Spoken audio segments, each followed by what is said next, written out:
बाढ़, बारिश और ठंड भी ना बुझा सकी आस्था की 36 साल से जलती वो लौ। कुछ ऐसा है देवराहा बाबा का प्रताप, जो आज भी प्रयाग के मेले में अपनी उपस्थिति दर्ज कराता है। फिर चाहे वो मचान हो, जो मेरे ठीक पीछे इस वक्त आप देखेंगे, जहां देवराहा बाबा जब मौजूद थे यहाँ, तब यहीं रहते थे और जितने श्रद्धालु, जितने भक्त थे, वो उनसे मिलने यहीं आते थे और नीचे से ही वो बाबा से संवाद करते थे। ठीक इसी जगह से वो बाबा से संवाद करते थे, यहाँ पहुँचते थे।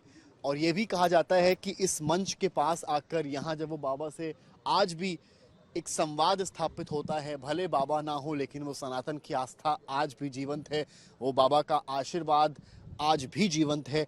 कहते हैं यहाँ आज भी कोई सच्चे मन से बाबा से कुछ मांगे तो देवराहा बाबा अपनी उपस्थिति दर्ज कराते हैं और जो भी मन्नत होती है वो यहाँ आकर ही पूर्ण होती है। इसका एक और उदाहरण है वो अखंड ज्योति, जो 36 सालों से जल रही है।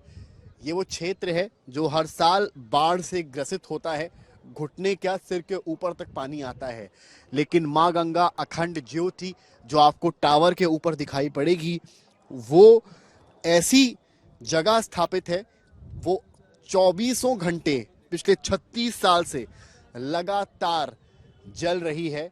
ये भी देवराहा बाबा का ही प्रताप है, जो आज भी इस अखंड ज्योति के माध्यम से माघ मेले की रखवाली कर रहा है, माँ गंगा के सानिध्य में है।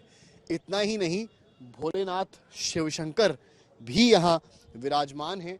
जिस शिवलिंग को आप देख रहे हैं, 12 मास यहाँ रुद्राभिषेक, जल अभिषेक आदि प्रकार से महादेव की शिवलिंग का श्रृंगार किया जाता है। जब बाढ़ आती है तो माँ गंगा स्वयं यहाँ शिव का जलाभिषेक करने अपनी उपस्थिति दर्ज कराती हैं। आश्रम की तस्वीरें भी आप देखें तो यहाँ तमाम श्रद्धालु आपको देवराहा बाबा की याद में आते दिखाई पड़ते हैं। और इस चाहे बात महाकुंभ की हो या माघ मेले की हो, ये श्रद्धालु भी अपनी उपस्थिति यहाँ दर्ज कराते हैं।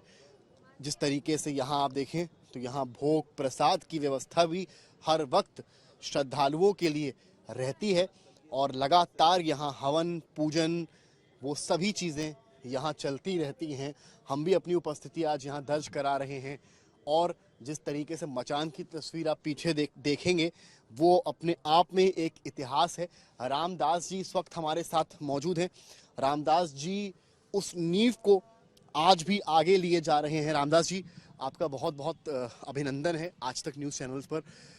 जो इतिहास बाबा का रहा है, जिस तरीके से बाढ़ आ जाए, अखंड ज्योति नहीं दिखती है, नहीं बुझती है, आप यहाँ पर हैं, माघ मेले का त्योहार है, आपको यहाँ आकर कैसा लग रहा है? और बाबा के बारे में बताइए, जिससे जो लोग हैं, जो जिनको जानते हैं या नहीं जानते हैं, वो भी उनकी लीला को समझ पाए, उनके आस्था का जो जो बवंडर है, जो समुंदर है, उससे अपने आप को रूबरू कर पाए।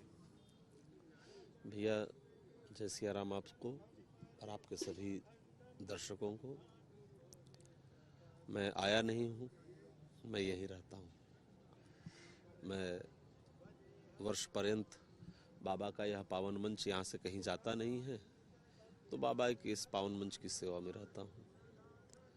और यह तो दिव्य क्षेत्र है। बाबा को प्रयाग बहुत प्रिय था। बाबा कहते थे बच्चा प्रयाग मेरी आत्मा है। तो सैकड़ों वर्षों से सरकार इस माघ मेले में आया करते थे और सब चले जाते थे, लेकिन बाबा रह जाते थे। बाबा का नियम था कि बाबा शिवरात्रि के एक दिन पहले ही रात्रि में यहाँ से काशी जाया करते थे। बाबा एक ऐसे महापुरुष थे इस माघ मेले में जो पौष पूर्णिमा से पहले आते थे और शिवरात्रि तक रहते थे।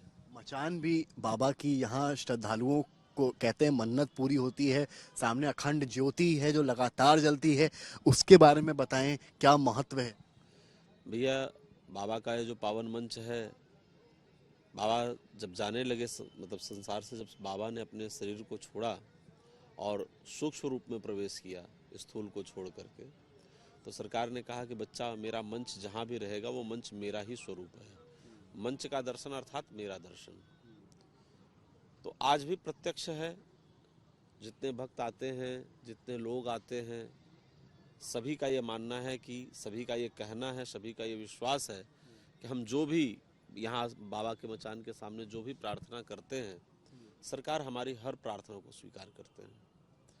और ये हमारा निज का भी अनुभव है कि अगर कभी कोई आश्रम में कोई समस्या हो, किसी प्रकार की बात हो, केवल कहना है कि सरकार दया करें। सरकार दया करे, बिल्कुल सरकार दया करे।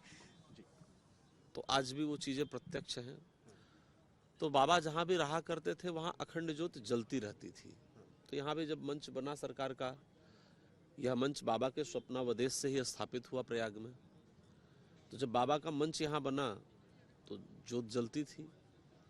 फिर कालांतर में मंच की जो चर्चा थी वो बद्री रियासत के महाराज श्री उदय प्रताप सिंह जी महाराज के पास पहुंची। तो महाराज की श्रद्धा हुई, महाराज बाबा के भक्त थे, हैं भी। तो महाराज ने ये कहा कि हमारी इच्छा है कि बाबा के मंच पर जो अखंड ज्योति जलती है वो 4 महीने भी ना बुझे, बाढ़ में भी ना बुझे।